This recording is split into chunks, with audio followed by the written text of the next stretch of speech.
Hi guys, welcome back. This is Mima here. I have a cake for money box today and I want to put the notes inside these papers first. So as I'm doing this, we are going to continue on the series of how Maggie came to be.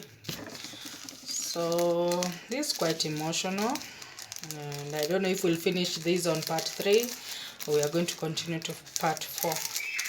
But before I get to part 3, there are some parts that I noticed I didn't share in part 2. And something like, there's this friend of mine called Shayla. She was also my neighbor at where my shop was in town. And she really came through for me. She was there for me through the darkest times. She was really there. She would help me a lot when I wouldn't eat anything. She would prepare me something from her home and bring me in the morning. If I wanted mokimo, she would make it at night. And let's say she has come out of work at around 9 p.m. But she'll go and make sure she makes mokimo for me. And in the morning at around 8, I have mokimo at my place. Imagine. Hey, this girl. God bless you, Sheila. So she was there for me and she was able to connect me to a pastor. I wasn't going to a church at this point.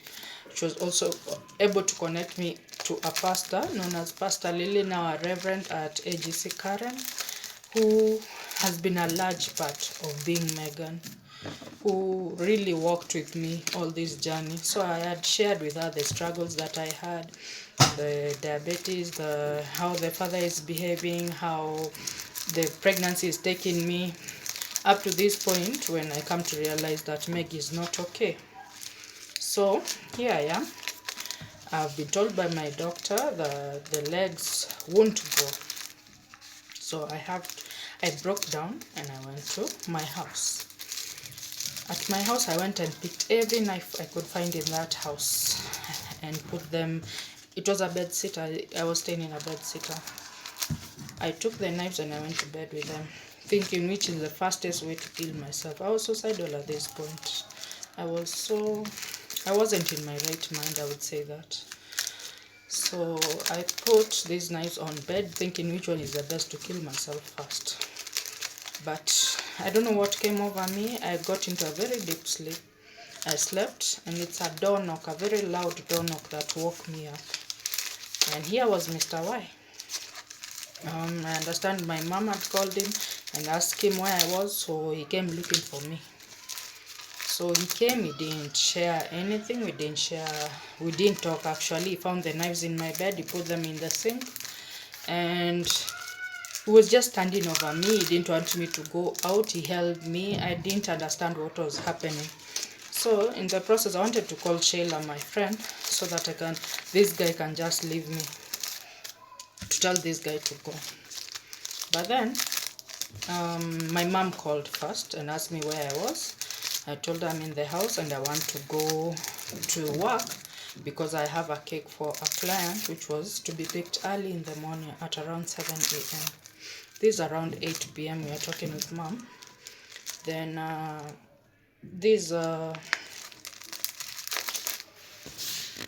it's around 8 p.m. I'm talking to my mom. And when Mr. Y hears that I'm going back to work, just opens the door and leaves. Not saying anything, we've not shared anything. And I was not okay, honestly. So I took a boda back to town and went and did this cake. I worked on this cake for some time because I had icing cake. I worked on it up to around 12 a.m. in the morning. Then I took a boda back home and I got into a very deep sleep. After an hour at 1 p.m., my mom calls me, telling me that my sister is outside. I go and meet her and the husband. I was angry. I'm wondering why are they here, because I didn't know that they were coming. So I went and opened the gate. I went and met them, and they hugged me. My sister hugged me and my brother-in-law hugged me, and I really cried at this point. I really cried. We went into the house. They told me they have come for me. They want to take me to mom to go and relax and figure out what is happening and how to go about it. So I told them my biggest issue is that I'm not financially okay. I would be a burden to them if I go with them.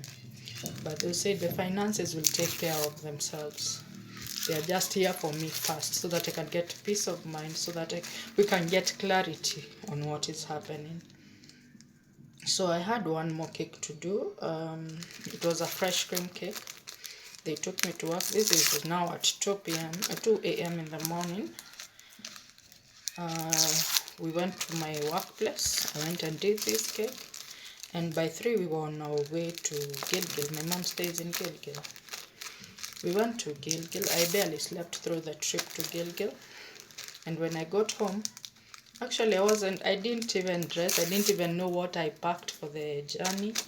I had a dera on, I had Crocs shoes, and I took a shawl that my mom had gifted me when she knew that I was pregnant. When I broke the news to her that I'm pregnant, she gave me a very beautiful shawl.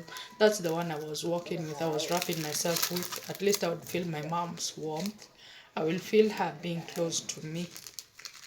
That's what I put on when I went on this journey. And a bag that I don't know what I really packed. Later I came to find out that I packed one shoe, I packed a t-shirt, and I think it was one trouser. Or it was a dress. Yes, it was a dress top and one trouser. That's all I packed. So, at 5 a.m. we arrive at my mom's place in Gilgil. I take my envelope that has all my scans, all the scans and everything concerning the pregnancy. I took it and I went direct to my mom's bedroom. I got under the covers of her bed, and my mom came after me and told me that I want you to go with your sister to Nairobi so that you can get a 3D scan and we get to know what is really happening. I said, I don't have any money. How am I going there?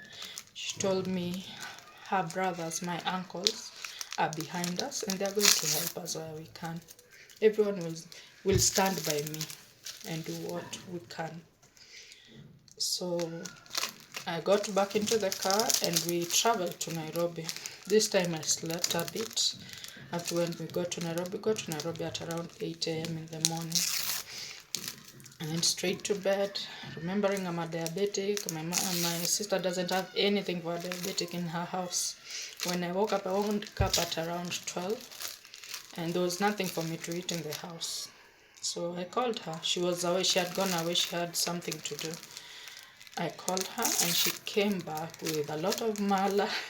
She came and did some ugali and mboga kienyeji for me, which was very nice. But I could barely eat. I just took like 2 bites and that was it.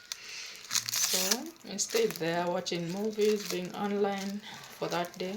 And then the next day now we went for the 3D scan at Upper Hill, Nairobi. This scan was very detailed. You would see the color of the baby, you would see how the baby was. The first time I went in, the same thing happened with the other scan. The head was okay, the hands were moving, you would feel like you would touch the child. The organs were okay, but come to the waistline. Now this revealed that there's